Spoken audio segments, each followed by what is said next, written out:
Welcome back to the Ceremony Podcast, episode 109. Super Bowl week. Not a lot of baseball talk, but we had talked to a baseball player today, Justin Steele, the Chicago Cubs. Talk some trade deadline news, as well as there's already been a few trades made. Still waiting on a couple big ones. But as always, you can follow the social media, Twitter, Instagram. We do have a TikTok at SROnlyPod. Follow our personal pages. Mine is at the Healy6. I am iGoose with 4 O's. And then, Justin, do you have social media that we can have the fans follow you on? Yeah, Instagram, Justin Steele 21, and then Twitter is J_Steele 21. Go follow. So, yeah, we'll talk about your life first before all the other sports talk, whatever stuff. Thanks for having me, guys. Yeah, no problem. Yeah, man. No, thanks for taking time out of your day, man. I know it's could get busy, especially this time of year. Oh, yeah, no doubt. Well, yeah, I guess we could start off with that.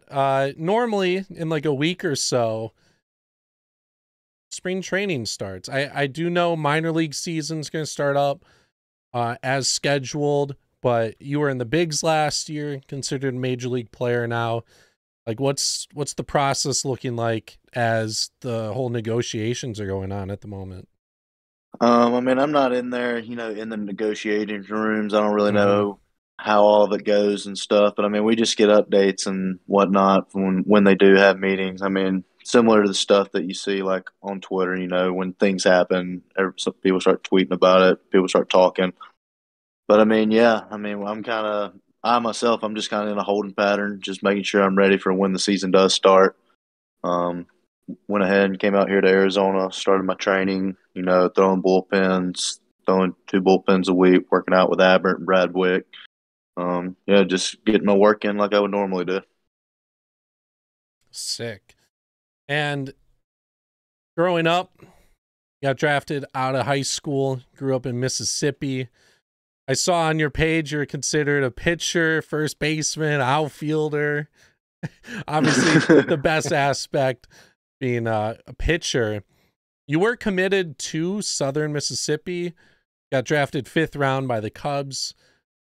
What was the probability at that time of you actually going to college and playing there? Or did you have a specific round where you're like, okay, if I get drafted here, I'm just going to go to the bigs or the pro?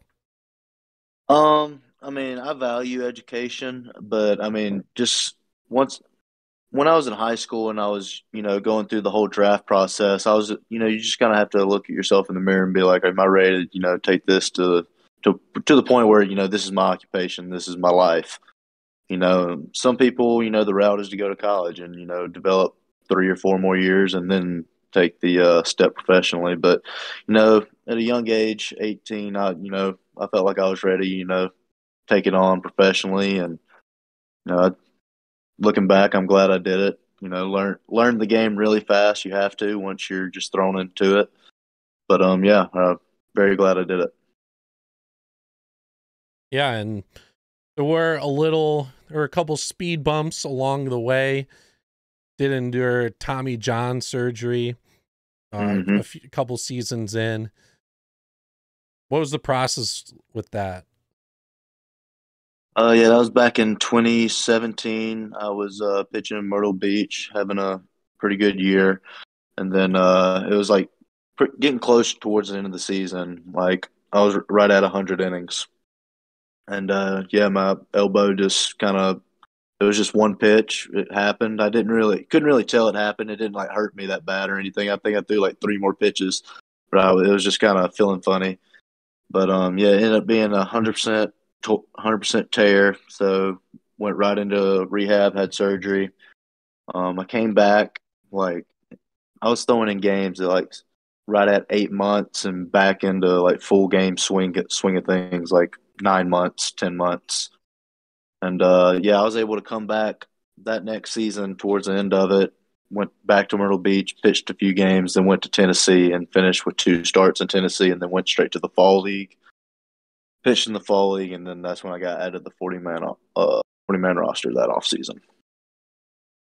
That's It was a long awesome. year. It was Yeah. it was a long year.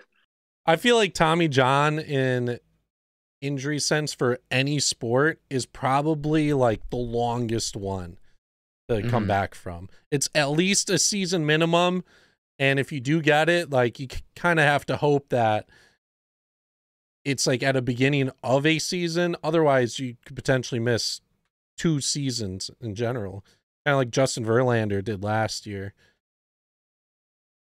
Yeah, at least like the success rate of it now is extremely high. Like you see guys have it all the time, and they come back and they're sometimes a lot better than when they were before. Yeah, I was gonna say it's definitely more common nowadays. Some guys, the velocity's up. Did you end up getting it? Was it just once, or did you end up having it again? No, I've only had it once. You had it once? Okay. Okay. Yeah, just the one time. Yeah, and recovered well from that. Got a little call up in 2020. Super excited when that happened. You're only in the bigs technically for that time for a couple days. Didn't participate, so your debut had to wait for 2021.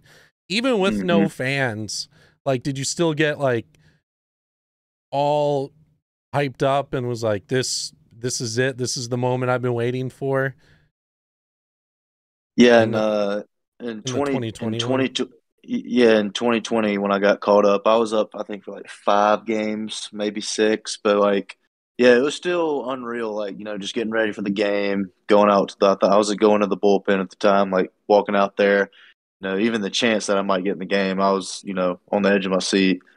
But I mean, yeah, it was definitely cool, even though I didn't pitch, to be up at that time. There wasn't fans in the stands, but still I think I was in Kansas City, saw that ballpark. That was a beautiful, beautiful ballpark. Was excited to be there.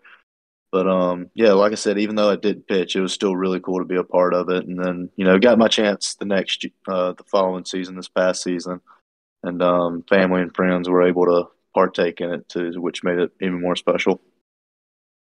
Yeah, you believe you started off in the bullpen, if I'm not mistaken, in April. With your debut game, was that in Milwaukee? Yeah, it was in Milwaukee. Okay. So going to Milwaukee, I mean, I've been to multiple stadiums. I don't think there's a stadium quite like being around in Wrigley. For you, was it your your debut? Obviously, is a big game, or your debut in Wrigley. Which one was like more? Obviously, you're in front of the home crowd in Wrigley, but Wrigley itself being a legendary stadium, that had to have some sort of effect on you going into that game as well.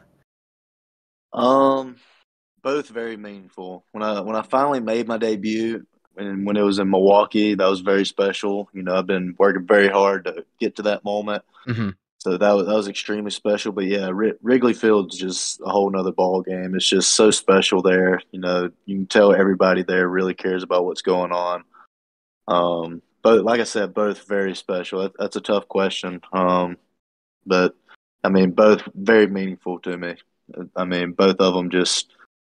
The one in Milwaukee, like I said, worked my whole life to get to that moment, and then to finally make that home appearance in Wrigley Field, somewhere that historic, both very special. That's awesome. Yeah. And then eventually you made your starting debut later in the season. They ended up putting you in the rotation as well. So you had actually quite a big year. 2020, obviously, you get called up. There's it's a weird season. 2020, I think we'll call it like one of the easily the weirdest season for fans, for players. And then 2021, all this stuff happens for you. You get thrown into the rotation, which I would consider a big W for you. You worked your way to get to that point, and they're like, you know what, let's throw you in as a starter.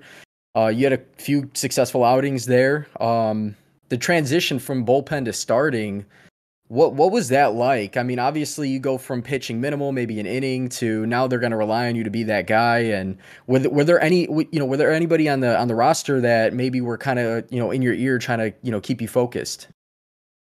I mean, I started pretty much all of my career minor league leading up to the only time I came out of the bullpen was when I got called up.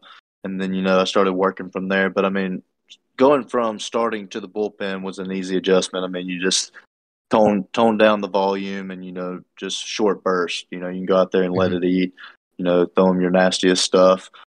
Transitioning back from the bullpen to starting, I mean, like I said, I've been a starter my whole career. I knew like what it takes to, stretch out a game, make sure that you're able to go 4, 5, 6, sometimes 7, 8, however many innings. So I've always been able to go longer, more like a higher pitch count and stuff. So that really wasn't a problem for me. It was just, getting back at the swing of things, of going through a lineup multiple times, learning how different hitters are approaching me and that stuff. And as I, was in the starting rotation and got more and more used to that stuff, I started to learn more and get better at it. Sure. At what age did you, like, early on in your life, did you realize, like, hey, I got potential to do this big time someday? Was there a time where you just grinded and got the call one day? I mean, I always wanted to, being a kid growing up. I remember telling the teacher would ask you what you want to be when you grow up. I always said a baseball player. I think for the most part growing up, I was always a better hitter than I was pitcher up until I got to like my sophomore year of high school. And that's kind of when I just kind of grew into my body, started throwing a little harder. And that's kind of when things started taking off as far as pitching goes. But leading up to that, I would say I was a better hitter than I was pitcher.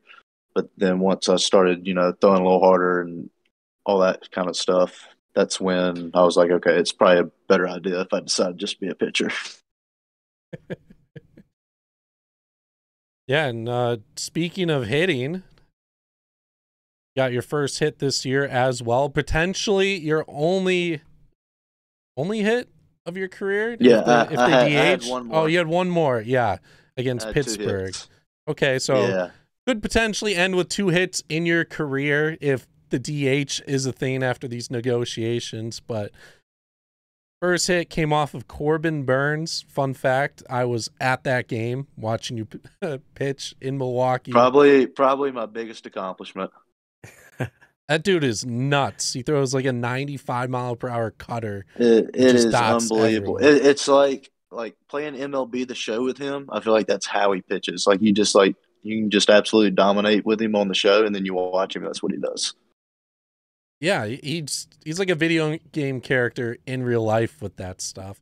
I believe it was like an opposite field type hit too. Yeah, it was his 2-seam or sinker, low, like kind of low and out. I just kind of took it over the shortstop's head. Put a barrel on it. That's all I was trying to do. That was sick to see. Also, like being able to watch you pitch and be able to start that one game this year. Most Cubs games I've ever attended. Gotta see you and others after the game as well. Frank, he's a little more known now, but as you know, like where you exit the stadium, it's kind of, I'm not going to reveal where on the podcast, but it's a little deceiving for the normal person. You wouldn't expect you guys to exit this area. But Frank, I remember seeing him just walk past everyone. No one knew who he was.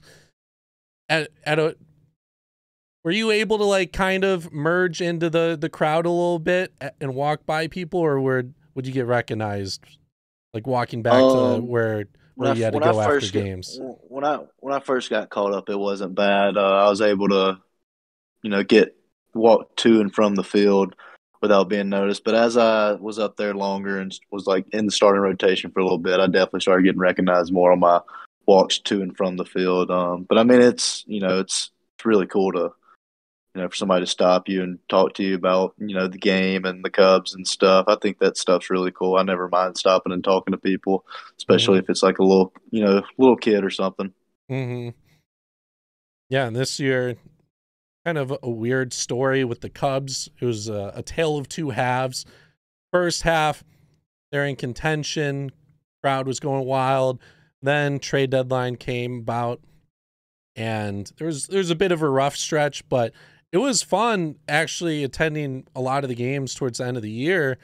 where the Cubs in general were playing like 500 ball. There was Frank Schwindel, Wisdom, Ortega was hitting well. Hermosillo came up and hit decent for a little bit. And then the crowd was right back to it. It was everyone put those trades behind, and the atmosphere was back to being what it was. It felt like. That's what's great about Wrigley, you know. Like, doesn't matter what's going on. Like, the Cubs fans are always going to be there, and that's what's so special about that place. Yeah, and with the team, they might make a couple more signings as the year or after the bargaining agreement, but they did make a big signing with Marcus Stroman. Were you able to talk to him since then?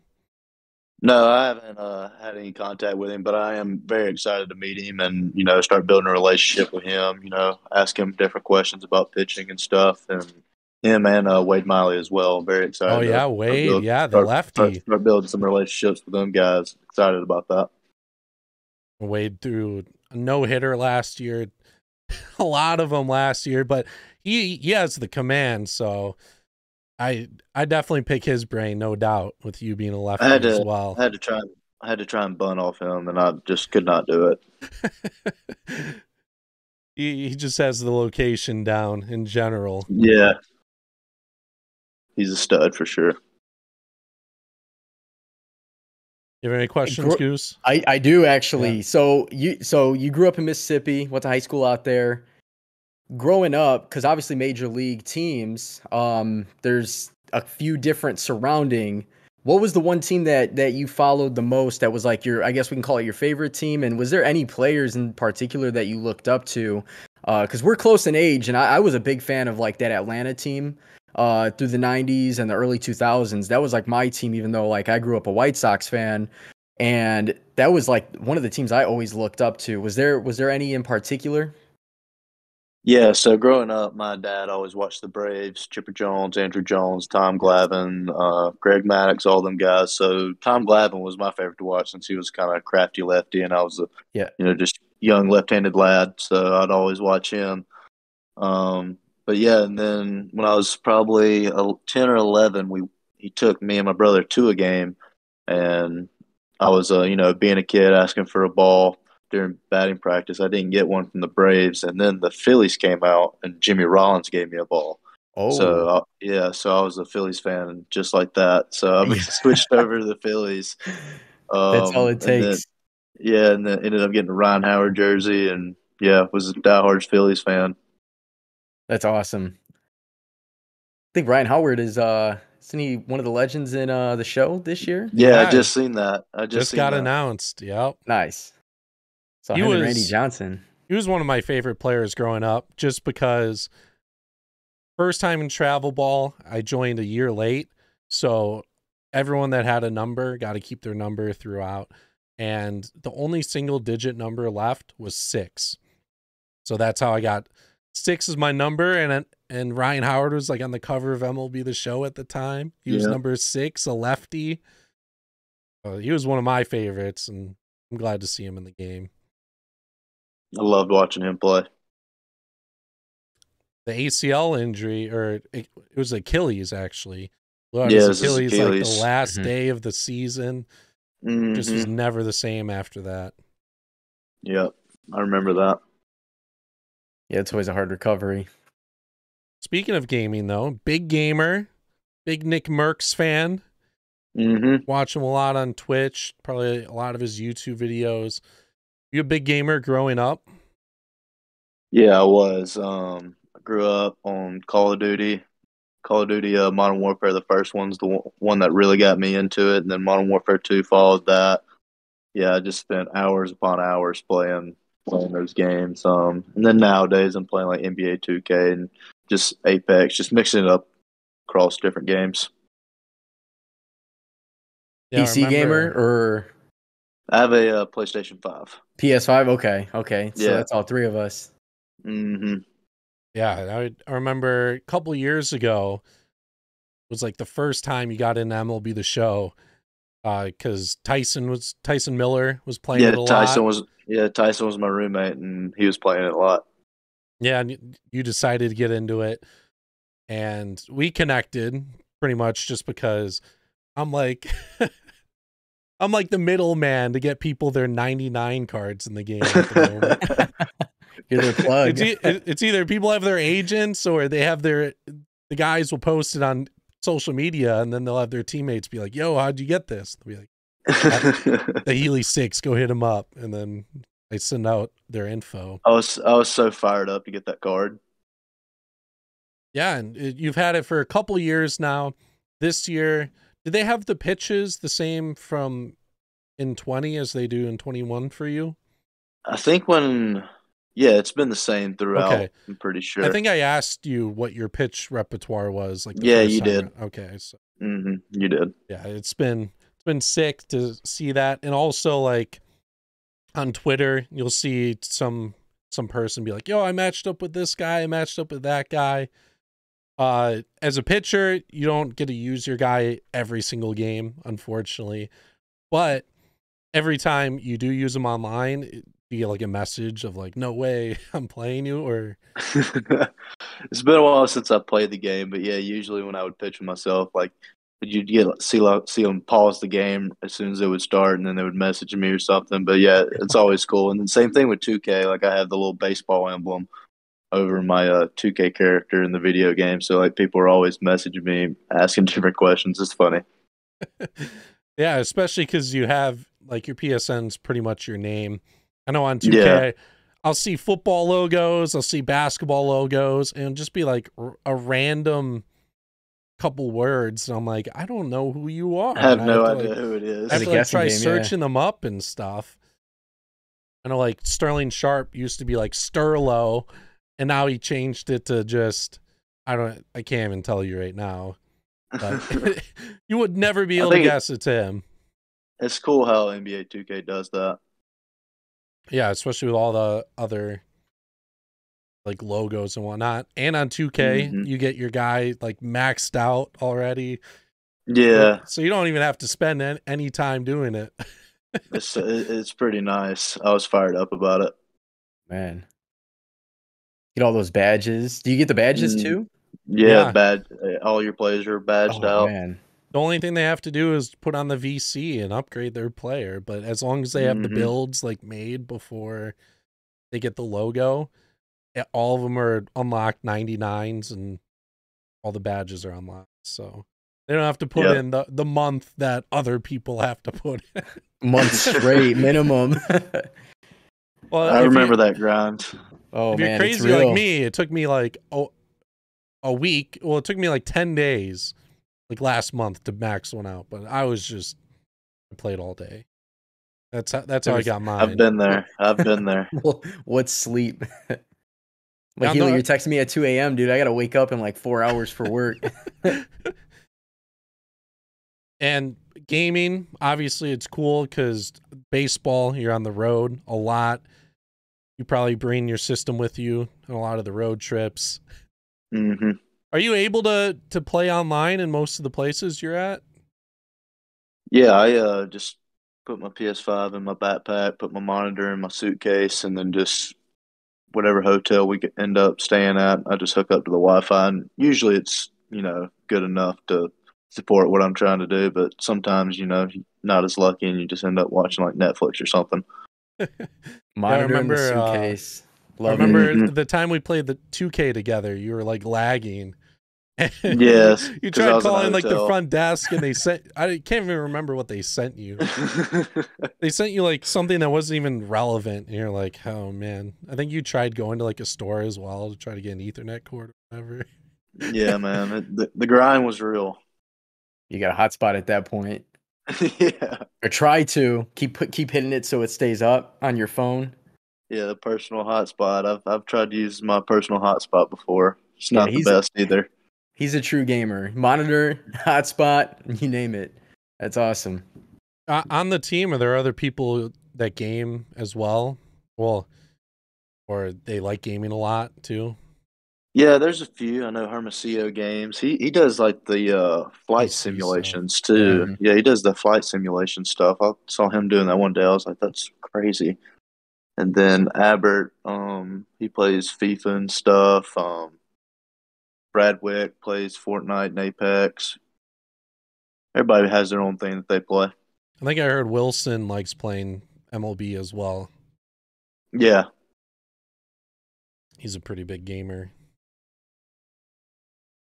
So, 2022 season rolling around. I know you already throw a lot of pitches in general, but is there a specific pitch you're trying to learn or improve on a lot throughout this off season? It's definitely my changeup. It's something I really want to start deploying out there against the righties. When teams decide to stack the lineups with right-handed hitters, to have that other pitch that goes the other way and it's considered an off-speed pitch. I think that'd be huge. And then and just be able to play my other pitches off of that. That's what I've been really focusing on this off season. It'd be crazy if you could learn like the Kyle Hendricks changeups where he throws it and it goes one way, or he can throw it and it goes the other way. Yeah, I mean, I wish I was just that lucky to be able to control a changeup the way he does. It's unbelievable what he does. I don't know how the hand works like that. He's another one that's interesting. Pick his brain on because a lot of velocity is keen nowadays, and he just goes out there, throws 88 no matter what he wants to throw, and still puts in a lot of good work. Pitches. Yeah, he's the man. I love watching him pitch.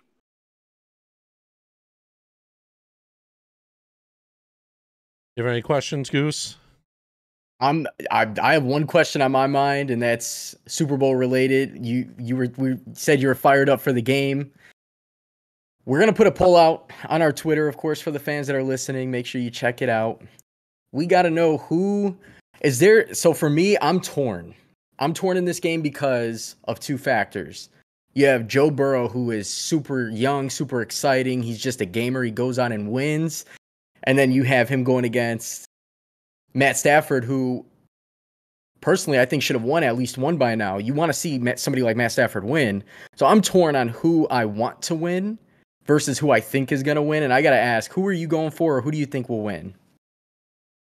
I want Joe Burrow and the Bengals to win, but I think the Rams are more talented, like defensively, like they have so many weapons on the defensive side, and then offensively, I think they're about even as far as their offensive goes. I think both offenses are very talented, but I think the defense of the Rams is going to be what makes the difference. I completely agree. That's for me. That's like the factor right there is Aaron Donald, Von Miller, Jalen Ramsey, Weddle's back. You have all those guys. And so it's hard to bet against the Rams. But wouldn't it be something if Joe Burrow has a crazy fourth quarter? He just might. That's what's crazy. Super talented. Obviously, his team around him's talented. It's not just him. The receiving core is nuts. Jamar Chase. And the defense actually is pretty good, too. Mm-hmm. So it's again, being from Chicago, I'm a Packers fan. I know it's kind of weird, but this is probably the most excited I've been for a Super Bowl probably since 2010, 2011 when Green Bay was last in it. So whoever wins, I know it's going to be a good game. But Healy, we briefly talked about it. I actually don't even know who you're going for. No, we did not do our actual predictions on the game. We just kind of gave our initial thoughts. I'm leaning towards the Rams. As Justin stated, the offenses are kind of equal. They both have super weapons with Jamar Chase, and then you got Cooper Kupp with the Rams. But the defense of the Rams is just going to be too stacked, I feel like, for the Bengals. Matt Stafford, I feel like he'll get it done. Oh, man. I wish it wasn't the Rams that the Bengals are going up against, though. Because everyone loves Joe Burrow, the story that he's had so far, winning out the AFC North, which crazy to think about with the teams in that division. And then that game against the Chiefs was nuts. That was wild. They were watching it together and did not expect that comeback at all. No. And they pretty much won the game because the Chiefs did not kick that field goal right before half. They got a little greedy, trying to go for 7. A screen pass, just as good as a run, wasted the time. Yeah, I was in shock when they won. I think everybody we went out to eat to watch it, and I looked around and everybody was shocked. Bengals fans were shocked. I mean, they're just like, wait, is this real? Because obviously, Ohio teams, they're good here and there. They just don't get there. So it's kind of awesome to see Cincinnati, do their thing when Cleveland's been dropping all this money on players and they've had all these first round picks, and Cincinnati just walks up and now they're like one game away. It's going to be tough too because they're playing. I mean, I think they're technically the home team, but the Rams are playing home in SoFi Stadium. So that's going to be an interesting factor as well to see how that plays into it. I'm sure there's going to be a bunch of Bengals fans there, but man, I'm thinking there'll be a lot of orange in the stands. Oh yeah, just like there was red for that Niners game too. Yeah. I think they're giving the Bengals a 4-point spread. Do you think that the Bengals will cover the spread? Tough. I think the final score will be 31-24 Rams. Okay. You heard it here first. So that's the over-under's 48, so that'd be over on the total. And he's giving them over on the spread as well. Mm-hmm. If I had to guess, I think that's what it would be. I think that's right about where I would be. Need the Rams to redeem themselves from their last Super Bowl. I'll tell you that. Oh yeah, cannot have like a 6-3 Super Bowl, 10-3 or something. Yeah, weird. I remember that they beat the Saints to get to that Super Bowl. Oh yeah, was that the pass interference or the no call? That was the pass interference call. Yeah, they shouldn't have been there. That's karma. It's not their fault. That was the refs, but a couple episodes. It was brutal. Yeah.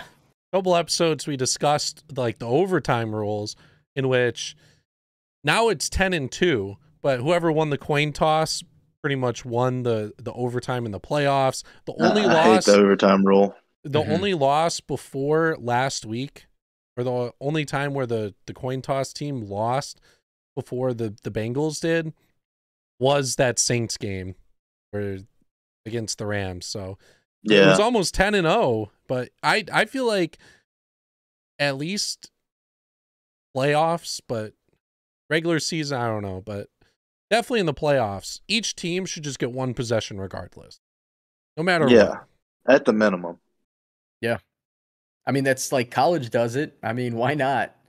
Give the fans what they paid for and for me, it was cool. I love a good football game. I love a shootout. With the Chiefs and the Bills game, I didn't want that game to end. And I didn't want it to either. Seeing Josh Allen do what he was doing, as well as Pat Mahomes, it was almost like it just wasn't fair. And this, I don't know. I mean, hopefully they change the rules in the offseason. I mean, you never know. They're always changing rules. So that'd be kind of cool to see, at least for playoffs. Regular season, if they don't want to do that, I understand. But playoffs, they got to make an exception.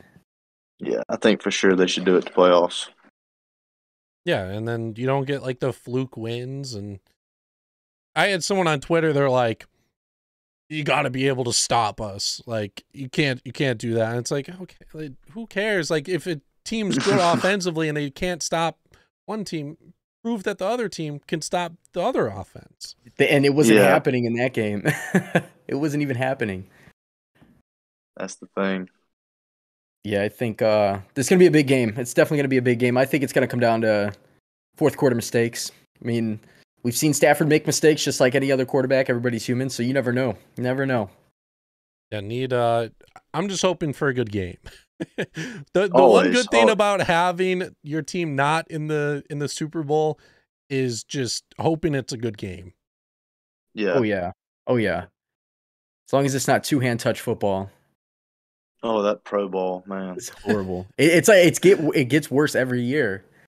It's like, how can we that was tough to watch. Yeah. But and it's just tough in general to make it entertaining, especially with the player safety. Mm-hmm. Mm-hmm. It's brutal to watch that. With Brady retiring, were you surprised to see that with how good of a season he had? Yeah, a little bit. It's kind of sad, just grew up watching him dominate the league for, your entire life pretty much. to see him go. It's going to be weird watching, NFL Sundays without Tom Brady, playing. Mm-hmm. Luckily for you, regular season games were a blast watching Brady play against the Saints. Yeah. Did the Saints ever lose a regular season game against the No, actually we Bucks? didn't. We're really good in the regular season against the Tampa Bay Buccaneers. 4-0. Wow. Yeah. I was at one of them. Unfortunately, their only loss was the playoff game against them. Tom Brady knew how to clutch it up then. Yeah. Saints started off strong in that game. Mm-hmm. That was a good game. Crazy stat about Brady, little fun fact, is I think he might have more wins against NFC teams in the playoffs than Rodgers does in his whole career. Yeah, I seen that stat. I seen that.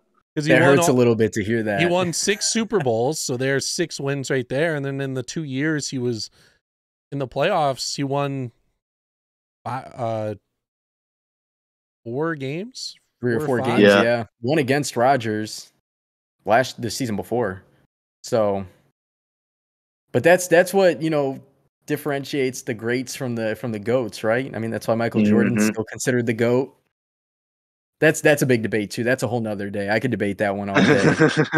I like the new age of basketball, so my argument's a little bit different for that one. But yeah, Tom Brady, Drew Brees the season before. So you were a Saints fan growing up? Is that's your team? Yeah. Okay. Yeah. Big Saints fan. Man, they started off even this year without Drew Brees. They're not a bad team. They're not a bad team at all. We had a really good defense. We've had a good defense the past few years now, but just at the quarterback situation we had this year, we had Jameis Winston get hurt, and then Trevor Siemian backed up, and then Taysom Hill backed up for him. It was just kind of a circus back there. So I mean, it was still entertaining to watch. I watched them every week still. So as long as we're competitive, I guess. Yeah, at the end of the day, yeah. There might be a quarterback. The green and gold may no longer be wearing green and gold after this year. Who knows? Maybe he'll wear black and gold. Maybe we'll see. We'll see about that. If the Saints can land him or Russell Wilson, I'd be fired up. Oh man. Oh yeah, Russ could be moving too. Russ would be big time. He's a little bit younger. Obviously, he's won. That'd be sick. That'd be crazy. He hasn't won in almost 10 years though. I know, it's crazy to think about that. It's crazy to think about that. The Legion of Doom was that long ago. That was a good time to watch football. Oh, absolutely. We'll have some little NBA talk to wrap this up. A couple trades already happened. CJ McCollum to the Pelicans. It's funny. I did see that. I saw a Twitter post that everyone was clowning. They're like an end of an era in Portland. Which Damon's CJ were cool together. They didn't accomplish much as in that era, but a lot of big pieces have moved already. CJ, I think he'll do decent in New Orleans. They're putting together a decent squad, especially when Zion's healthy. To come back healthy. It is going to be a game changer in New Orleans. I still like Devontae Graham, who has underperformed compared to his previous seasons. So if he can somehow step it up with Brandon Ingram and don't they have Valanciunas still at center? Yeah, he's having a great year. Yeah, he's having an awesome year. I mean, I think the Pelicans can contend in the next couple of seasons. I mean, health is going to be the biggest factor there. Yeah, we saw that. I'd really like to see Zion come back. Oh man, yeah. He's just fun to watch with his athleticism. Yeah, it's incredible. And then we saw Domantas Sabonis get shipped out to Sacramento. Tyrese Halliburton, and who's the other big piece in that deal? Buddy Hield. They both went to Indiana. Indiana retooling a little bit. They're in kind of a rebuild phase. I like that move. I don't get why Tyrese was involved. I guess he needed to be in order to get Sabonis. But Sabonis goes to the Kings, who already have 5 other 7-footers on that team. But for now, I think they're just thinking of the future and trying to build around De'Aaron Fox in a sense. Win-win situation for sure. Tyrese Halliburton's been stepping up, dropping dimes like he's Yeah, I've Chris been Paul seeing out some there. really good highlights of him. Yeah, he's super good. I like his play. Actually, Indy, I know they said that they're in a rebuild, and I know they traded Karis LeVert as well to Cleveland. But I mean, you still have Miles Turner. You still have you bring in Halliburton. Buddy Hield hopefully should start. Brogdon, we'll see. He's been hurt with his Achilles. He's like, if he does play, he's been logging only like 15 minutes. So if he gets healthy, Pacers are good. I mean, at this point, there's not a single dominant team in the East besides maybe the Bucks, maybe the Bulls once they're healthy. But Brooklyn's been falling; they're hurt. What about Cleveland? I've been seeing Cleveland's been playing pretty well. Cleveland's actually the fact that they went out and got Karis LeVert after they've been playing as well as they have and losing, like they lost Ricky Rubio, who's been super. I mean, he's been on fire this year. Garland, they lost, or Garland's still there. Garland's stepping up, but who did they lose? Oh, Sexton is out, and they're still winning. But I mean, yeah, he's gonna be a free agent too. Sexton, yeah, that's gonna be. He's gonna get a good payday. I think. I would hope he does. He's been pretty solid. But yeah, I'm surprised how well they've done just in general, especially with early on in the year. It's funny to see Markkanen at the 3. Then you had Mobley and Jared Allen. And the Bulls can't get anybody taller than 6'6" to be in their lineup, minus Valanciunas. So it's like, come on, guys. Oh man, the Bulls. It's all right. They need to get a big man by at least tomorrow, or they need to pick up one of those veterans that just get dropped randomly. We'll see them get dropped in a couple weeks. Yeah, it's going to happen. Give me 15, 20 minutes a game out of Paul Millsap or somebody. I don't even care at this point. The biggest trade I think that could happen, and I think will happen, James Harden going to the 76ers. Seems like it's picking up a lot of speed. Ben crazy. Simmons being involved with it too. It's a win-win situation. Brooklyn, for some reason, Brooklyn just isn't winning with their big 3. I would say they're better than the Lakers.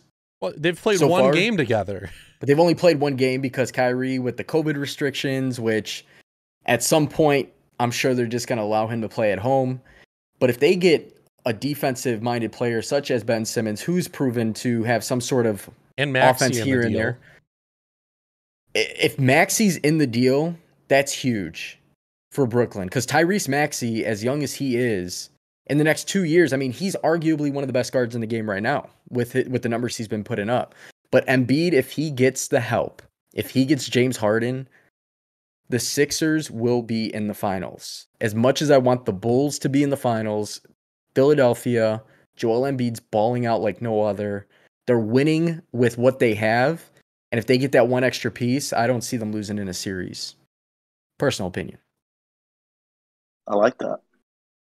Yeah, Philly, it looked scary if they get Harden, especially because it provides a little more outside scoring, and he's a good facilitator. People don't talk enough about how good James Harden is with the ball in his hands and how well he distributes it. Situations matter in different games. Put him in a certain situation, he might thrive. Same thing with Russell Westbrook. I mean, he's in the rumors with the Lakers. I don't think he's going to get traded. He's just got a bad case of the yips. That's my opinion. The LA media and being with LA is probably getting to him at the moment. I think playing with LeBron. Yeah, that too. It's tough. I mean, he's so good. He expects perfection from everybody. Mm-hmm. I mean, he's a great teammate, but it's tough. And they're obviously hurt too. Anthony Davis just came back, so. Yeah, with that though, I think now is a good time to wrap everything up. Justin, appreciate you coming on this episode. Yes. Where can we find you again on all your social medias? Yeah, Instagram is Justin Steele 21, and then Twitter is J_Steele 21. Thanks for having me, guys. Yes, man. Thanks for taking time out of your day. We're looking forward to seeing you back on that mound. Thank you. Appreciate it.